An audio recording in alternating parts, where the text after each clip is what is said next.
கடவுளருள் YouTube channel மூலம் அதிசய கற்களும் அற்புத வாழும் என்ற தலைப்பில் நாம் சில தினங்களாக கற்களை பார்த்து கொண்டிருக்கிறோம். அந்த வகையில் இன்று சுக்கிரனின் ரத்தினமாகிய வைரத்தை நாம் காணலாம். பொதுவாகவே வைரம் என்றாலே அனைவரின் கண்களிலும் ஒரு பளபளப்பு தோன்றிவிடும். அந்த தன்மையை கொண்டது வைரம். இந்த வைரம் அனைவருக்கும் ஒத்து வருமா என்பதை நாம் பரிசீலித்து தான் நம்ம வைரம் போடணும்.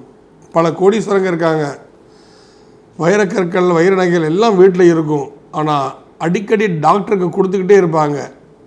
காரணம் தெரியாதவங்களுக்கு ஏதோ ஒரு வகையில் ஏதாவது ஒரு துன்பப்பட்டுக்கிட்டு டாக்டருக்கு பணம் கொடுத்துக்கிட்டே இருப்பாங்க. காரணம் ஏன்னு கேட்டால் அவங்க ராசி ரீதியாகவோ லக்ன ரீதியாகவோ வைரம் அவங்களுக்கு சாதகமாக இருக்காது. அந்த மாதிரி சாதகமான சூழ்நிலையை ஏற்படுத்தினால்தான் அந்த வைரத்தை தாங்கள் அணிந்து கொள்ள வேண்டுமே தவிர மற்றவர்கள் வைரத்தை அணிந்து கொள்வதால் அது விபரீத விளைவுகளை ஏற்படுத்துவதில் எந்த விதமான குறையும் வைக்காது. அதுதான் வைரத்தின் தன்மை. ஆனால் வைரம் என்றாலே அனைவருக்கும் ஆசை அதிகம்தான் வரும். அது யதார்த்தமான உண்மை. இந்த வைரக்கல்லை உருகிய நெய்யில் போட்டால் அந்த நெய் உடனே இறுக ஆரம்பித்து விடும். வைரக்கல்லை பற்றி சுக்கிரநிதி என்ற புஸ்தகத்தில் பல விஷயங்கள் கூறப்பட்டுள்ளன. ஆண் வைரம், பெண் வைரம், இரண்டு தன்மையுமற்ற வைரம் என்றெல்லாம் அதில் பல விளக்கங்கள் கொடுக்கப்பட்டுள்ளன. ஆண் வைரம் அனைத்திற்குமே சுபமாக கருதப்படுகிறது. அது ஒரே சீராக இருக்கும்.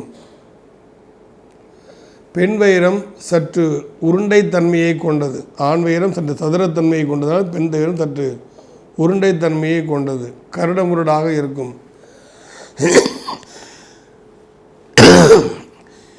இந்த வைரக்கற்களை எவ்வளோக்கு நாம் பளபளப்பு ஏற்படுத்துகிறோமோ அவ்வளோக்குள்ள ஒரு மின்னும் தன்மையை கொண்டது. அதே சமயம் இந்த வைரம் உடனடியாக பலனை அளிக்கக்கூடிய ஒரு ரத்தினமாக கருதப்படுகிறது.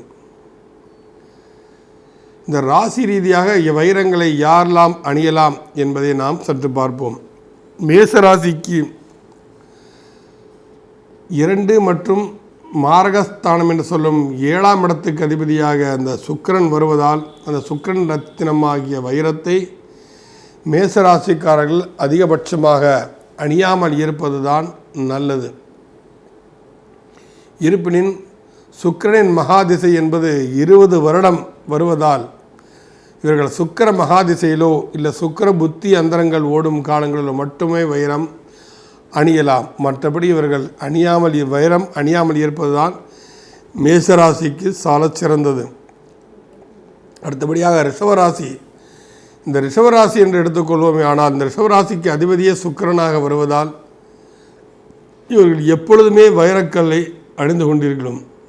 அது தோடாகவோ மோதிரமாகவோ வேறு வடிவிலோ வைரக்கல் பதித்த பிரேஸ்லெட்ஸ் மற்றும் செயின் மூலமாகவும் ஏதாவது வகையில் இவர்கள் எப்பொழுதுமே அணிந்து கொண்டிருக்க வேண்டும்.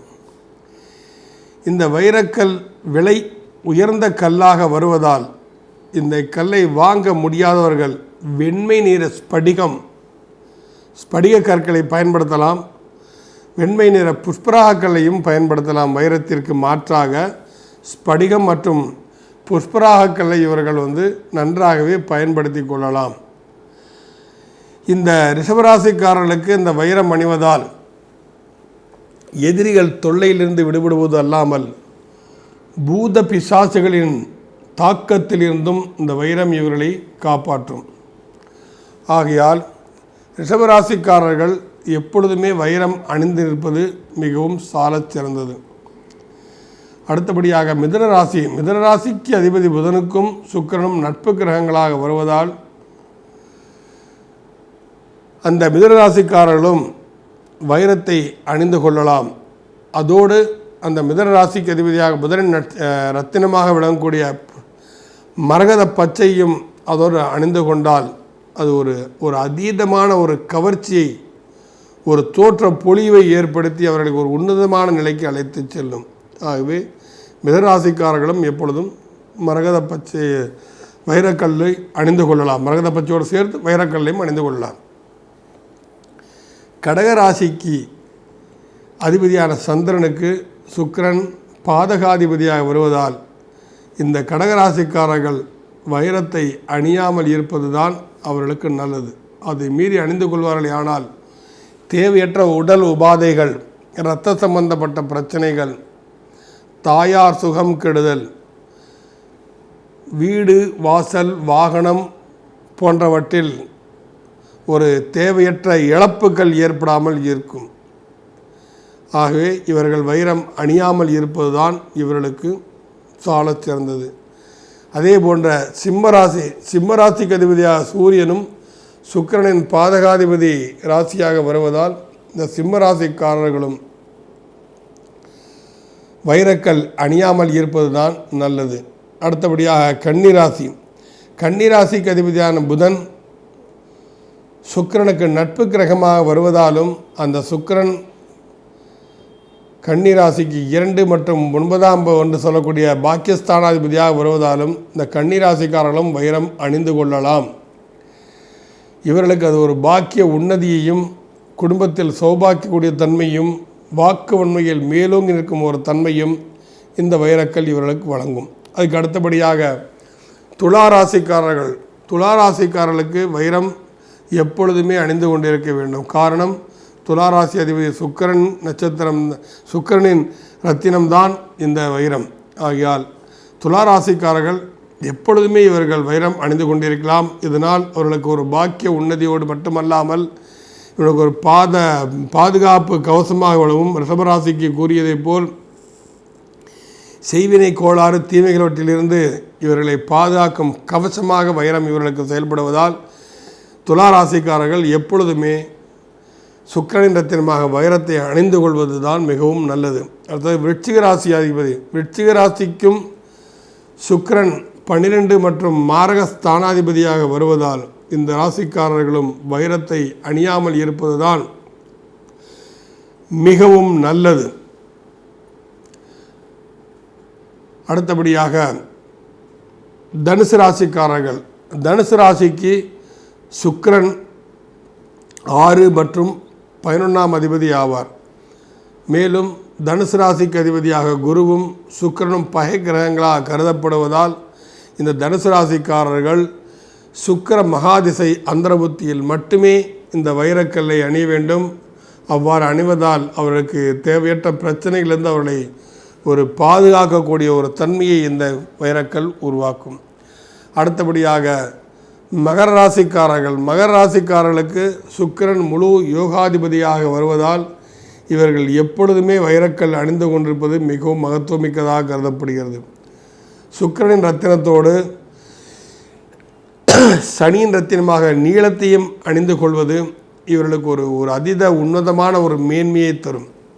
ஏனென்று கேட்டால் பஞ்சமத்து கேந்திரஸ்தானமாகிய திரிகோண கேந்திரஸ்தானமாதிபதியாக சுக்கிரன் வருவதால் தொழிலில் முன்னேற்றம் மற்றும் குழந்தை வகையில் ஒரு உன்னத நிலை, குழந்தை வகையில் பிரச்சனைகள் இல்லாமல் இருப்பவர், கல்வி கேள்விகளில் சிறந்து விளங்குவது போன்ற தன்மைகளை தருவதால் இந்த மகர ராசிக்காரர்கள் எப்பொழுதுமே வைரம் அணிந்து கொள்ளலாம். அதேபோல் கும்பராசிக்கு அதிபதியாகவும் சனி வருவதால் அந்த கும்பராசிக்கும் கேந்திர திரிகோணமாக சுக்கிரன் இருப்பதாலும் இவர்களும் எப்பொழுதுமே வைரம் அணிந்து கொள்ளலாம். அடுத்தபடியாக மீனராசிக்கு 3 மற்றும் அஷ்டமாதிபதியாக சுக்கிரன் வருவதால் இவர்கள் வைரம் அணிவார்களேயானால் ஒரு தேவையற்ற மனக்குழப்பம், சஞ்சலம், ஒரு தீர்க்கமான முடிவை எடுக்க முடியாத ஒரு சூழ்நிலை ஆகியவற்றை தந்து அவர்களுக்கு ஒரு வீழ்ச்சி தருவதற்கு காரணமாக அமைந்துவிடும். ஆகையால் மீனராசிக்காரர்கள் வைரம் அணியாமல் இருப்பதே சாலச் சிறந்தது. இந்த வைரத்தை நீங்கள் வெள்ளி மோதிரத்திலேயே பதிக்கலாம். இதற்கு தங்கம்தான் வேண்டும் என்றமில்லை, தங்கம் குருவின் அம்சம் கொண்டது.